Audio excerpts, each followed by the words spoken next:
In today's video, I'm going to teach you how to validate niche ideas with Google Trends fast and easy.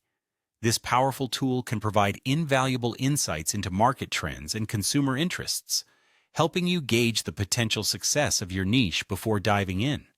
Let's explore how you can leverage Google Trends to make informed decisions.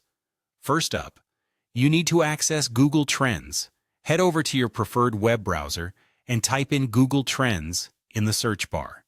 Once the search results appear, click on the first link that directs you to the Google Trends homepage. This initial step is crucial, as it sets the stage for deeper exploration into your niche's potential.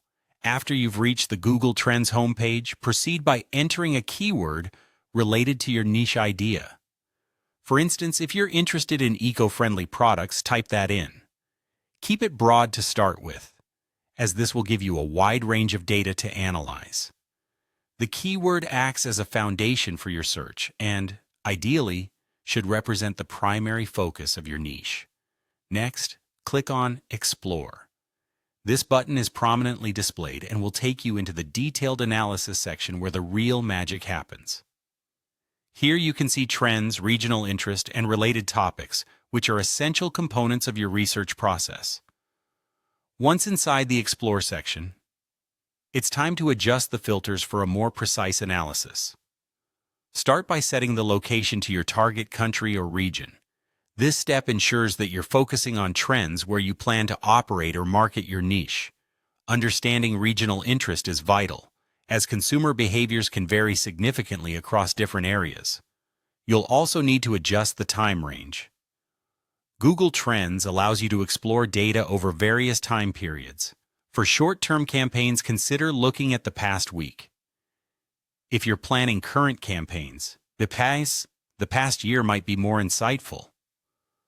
For long-term seasonal cycles, examining trends over the past 5 years could reveal important patterns, like surges during particular seasons, that are crucial for planning inventory or marketing strategies. Additionally, select a category that best fits your niche. This step refines the data, giving you more accuracy in your results. By narrowing down on the industry category, you ensure that the information you're analyzing is relevant, providing clearer insights into trends specific to your business domain. Once everything is set, analyze the interest over time graph. A rising or steady trend line indicates good long-term niche potential, whereas a declining trend might suggest caution due to unsustainable interest. If the niche is highly seasonal, prepare for specific planning, ensuring you align accordingly, like with decor items for holidays. Finally, explore the Related Topics and Queries section. Look out for breakout queries, which indicate rapidly growing interest, pointing to early opportunities. Also, identify consistently high queries to confirm stable demand. These insights are golden nuggets that can guide your decisions on product development, marketing strategies, or content creation. By following these steps, you'll have a robust understanding of how your niche idea stands in the marketplace, equipping you to make more confident decisions about pursuing it further.